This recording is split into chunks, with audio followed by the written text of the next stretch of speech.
The Book of Disquiet by Fernando Pessoa, assistant bookkeeper in the city of Lisbon.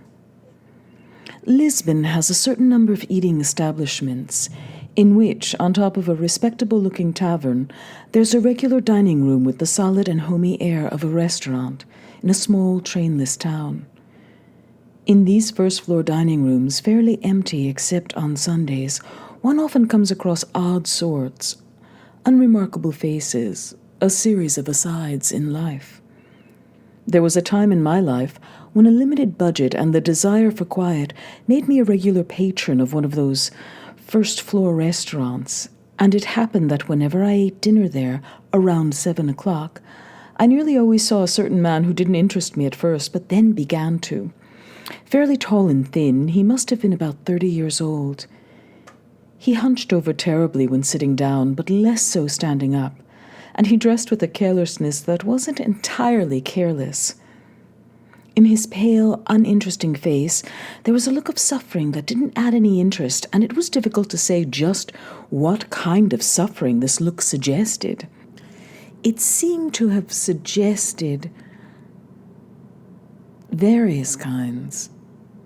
Hardships, anxieties, and the suffering born of the indifference that comes from having already suffered a lot. He always ate a small dinner, followed by cigarettes that he rolled himself. He conspicuously observed the other patrons, not suspiciously, but with more than ordinary interest.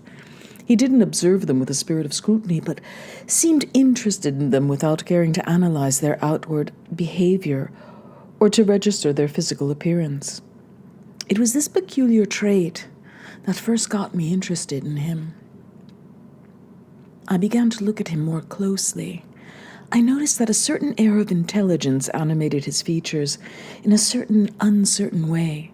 But dejection, the stagnation of cold anguish, so consistently covered his face that it was hard to discern any of his other traits.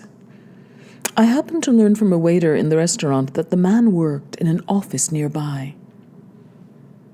One day, there was an incident in the street below, a fistfight between two men. Everyone in the first-floor restaurant ran to the windows, including me and the man I've been describing. I made a casual remark to him, and he replied in like manner. His voice was hesitant and colorless, as in those who hope for nothing because it's perfectly useless to hope. But perhaps it was absurd to see this in my supper-time peer. I don't know why, but from that day on we always greeted each other. And then one day, perhaps drawn together by the stupid coincidence that we both arrived for dinner at 9:30, we struck up a conversation. At a certain point he asked if I wrote. I said that I did. I told him about the literary review Orpheus, which had just recently come out. He praised it highly, and I was taken aback. I told him I was surprised, for the art of those who write in Orpheus speaks only to a few. He said that perhaps he was one of the few.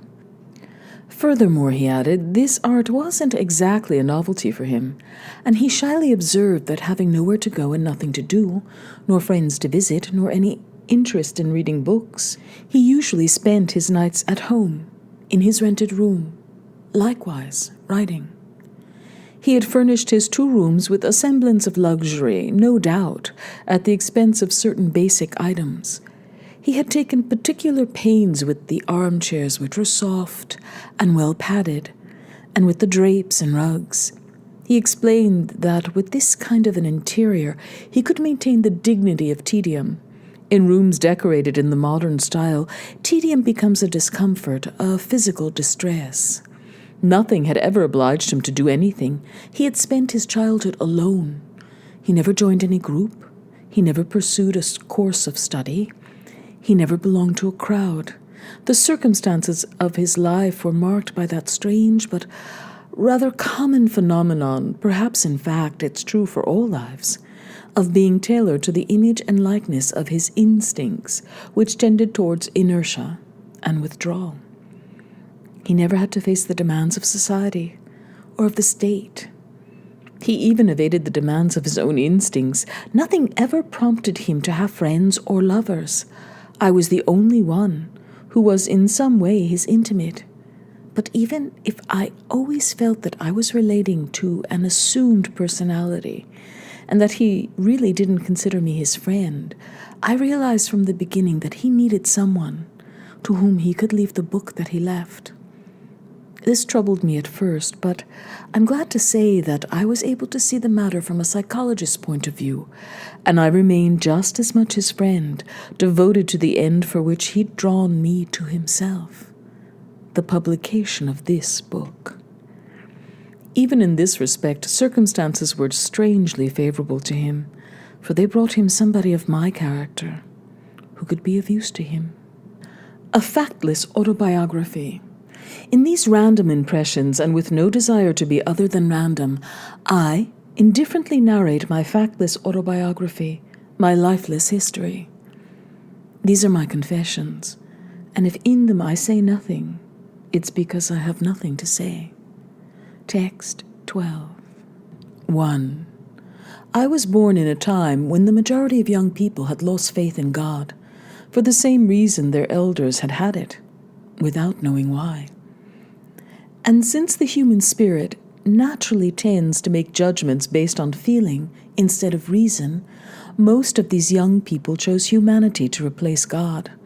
I, however, am the sort of person who is always on the fringe of what he belongs to, seeing not only the multitude he's a part of, but also the wide open spaces around it. That's why I didn't give up God as completely as they did, and I never accepted humanity. I reasoned that God, while improbable, might exist, in which case he should be worshipped, whereas humanity, being a mere biological idea and signifying nothing more than the animal species we belong to, was no more deserving of worship than any other animal species. The cult of humanity, with its rights of freedom and equality, always struck me as a revival of those ancient cults in which gods were like animals or had animal heads. And so, not knowing how to believe in God and unable to believe in an aggregate of animals, I, along with other people on the fringe, kept a distance from things, a distance commonly called decadence. Decadence is the total loss of unconsciousness, which is the very basis of life. Could it think, the heart would stop beating. For those few like me who live without knowing how to have life, what's left but renunciation as our way and contemplation as our destiny? Not knowing nor able to know what religious life is, since faith isn't acquired through reason, and unable to have faith in or even react to the abstract notion of man, we're left with the aesthetic contemplation of life as our reason for having a soul, impassive to the solemnity of any and all worlds, indifferent to the divine, and disdainers of what is human. We uselessly surrender ourselves to pointless sensation, cultivated in a refined Epicureanism as befits our cerebral nerves, retaining from science only its fundamental precept that everything is subject to fatal laws, which we cannot freely react to, since the laws themselves determine all reactions, and seeing how this precept concurs with the more ancient one of the divine fatality of things, we abdicate from every effort like the weak-bodied from athletic endeavors, and we hunch over the book of sensations like scrupulous scholars of feeling. Taking nothing seriously and recognizing our sensations as the only reality we have for certain, we take refuge there, exploring them like large unknown countries. And if we apply ourselves diligently, not only to aesthetic contemplation, but also to the expression of its methods and results, it's because the poetry or prose we write, devoid of any desire to move anyone else's will or to mold anyone's understanding, is merely like when a reader reads out loud to fully objectify the subjective pleasure of reading. We're well aware that every creative work is imperfect, and that our most dubious aesthetic contemplation will be the one whose object is what we write. But everything is imperfect. There's no sunset so lovely it couldn't be yet lovelier, no gentle breeze bringing us sleep that couldn't bring a yet sounder sleep. And so, contemplators of statues and mountains alike, enjoying both books and the passing days, and dreaming all things so as to transform them into our own substance, we will also write down descriptions and analyses which, when they're finished, will become extraneous things that we can enjoy as if they happened along one day. This isn't the viewpoint of pessimists like Vigny, for whom life was a prison in which he wove straw to keep busy and forget. To be a pessimist is to see everything tragically, an attitude that's both excessive and uncomfortable. While it's true that we ascribe no value to the work we produce and that we produce it to keep busy, we're not like the prisoner who busily weaves straw to forget about his fate. We're like the girl who embroiders pillows for no other reason than to keep busy. I see life as a roadside inn, where I have to stay until the coach from the abyss pulls up. I don't know where it will take me because I don't know anything. I could see this inn as a prison, for I'm compelled to wait in it. I could see it as a social center, for it's here that I meet others. But I'm neither impatient nor common. I leave who will stay shut up in their rooms, sprawled out on beds where they sleeplessly wait, and I leave who will to chat in the parlors, from where their songs and voices conveniently drift out here to me. I'm sitting at the door, feasting my eyes and ears on the colors and sounds of the landscape, and I softly sing, for myself alone, wispy songs I compose while waiting. Night will fall on us all, and the coach will pull up. I enjoy the breeze I'm given and the soul I was given to enjoy it with, and I no longer question or seek if what I write in this book of travelers can, when read by others at some future date, also entertain them on their journey, then fine. If they don't read it, or are not entertained, then that's fine too. 2. I have to choose what I detest, either dreaming, which my intelligence hates, or action, which my sensibility loathes. Either action, for which I wasn't born, or dreaming, for which no one was born. Detesting both, I choose neither. But since I must on occasion either dream or act, I mix the two things together. 3. I love the stillness of early summer evenings, downtown, and especially the stillness made more still by contrast on the streets that seethe with activity by day. Rua do Arsenal, Rua de Alfandega, the sad streets extending eastward from where the Rua de Alfandega ends, the entire stretch along the quiet docks. All of this comforts me with sadness when on these evenings I entered the solitude of their ensemble. I slip into an era prior to the one I'm living in. I enjoy feeling that I'm a contemporary of Cesario Verde, and that in me I have not verses like his, but the identical substance of the verses that were his. Walking on these streets until the night falls, my life feels to me like the life they have. By day, they're full of meaningless activity. By night, they're full of a meaningless lack of it. By day, I am nothing, and by night, I am I. There's no difference between me and these streets, save they being streets and I a soul, which perhaps is irrelevant when we consider the essence of things. There is an equal abstract destiny for men and for things. Both have an equally indifferent designation in the algebra of the world's mystery. But there's something else. In these languid and empty hours, a sadness felt by my entire being rises from my soul to my mind. A bitter awareness that everything is a sensation of mine, and at the same time, something external, something not in my power to change. How often my own dreams have raised up before me as things not to replace reality, but to declare themselves its equals. Insofar as I scorn them and they exist apart from me, like the tram now turning the corner at the end of the street, or like the voice of an evening crier, crying I don't know what, but with a sound that stands out, an Arabian chant like the sudden patter of a fountain. against the monotony of Twilight. Future married couples pass by, chatting seamstresses pass by, young men in a hurry for pleasure pass by, those who have retired from everything smoke on their habitual stroll, and at one or another doorway a shopkeeper stands, like an idle vagabond, hardly noticing a thing. Army recruits, some of them brawny, others slight, slowly drift along in noisy and worse than noisy clusters. Occasionally someone quite ordinary goes by. Cars at that time of day are rare. Their noise is musical. In my heart there's a peaceful anguish, and my calm is made of resignation. All of this passes, and none of it means anything to me.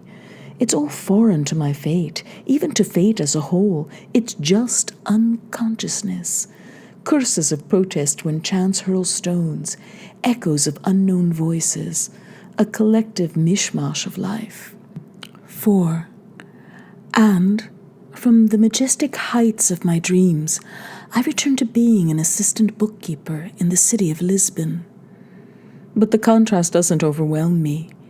It frees me, and its irony is my blood. What should, theoretically, humiliate me is what I unfurl as my flag, and the laughter I should be using to laugh at myself is a bugle I blow to herald and to create a dawn into which I'm transformed. The nocturnal glory of being great without being anything. The somber majesty of splendors no one knows, and I suddenly experience the sublime feeling of a monk in the wilderness, or of a hermit in his retreat, acquainted with the substance of Christ in the sands and in the caves of withdrawal from the world. And at this table, in my absurd room, I, a pathetic and anonymous office clerk, write words as if they were the soul's salvation, and I gild myself with the impossible sunset of high and vast hills in the distance, with the statue I received in exchange for life's pleasures, and with the ring of renunciation on my evangelical finger, the stagnant jewel of my ecstatic disdain. 5. I have before me on the slanted surface of the old desk the 2 large pages of the ledger from which I lift my tired eyes and an even more tired soul. Beyond the nothing that this represents, there's the warehouse with its uniform row of shelves, uniform employees, human order and tranquil banality, all the way to the wall that fronts the Rua dos Douradores. Through the window, the sound of another reality arrives, and the sound is banal, like the tranquility around the shelves. I lower new eyes to the 2 white pages on which my careful numbers have entered the firm's results. And smiling to myself, I remember that life, which contains these pages with fabric types, prices and sales, blank spaces, letters and ruled lines, also includes the great navigators, the great saints, and the poets of every age, not one of whom enters the books, a vast progeny banished from those who determine the world's worth. In the very act of entering the name of an unfamiliar cloth, the doors of the Indus and of Samarkand open up, and Persian poetry, which is from yet another place, with its quatrains whose 3rd lines don't rhyme, is a distant anchor for me in my disquiet. But I make no mistake. I write, I add, and the bookkeeping goes on, performed as usual by an employee of this office.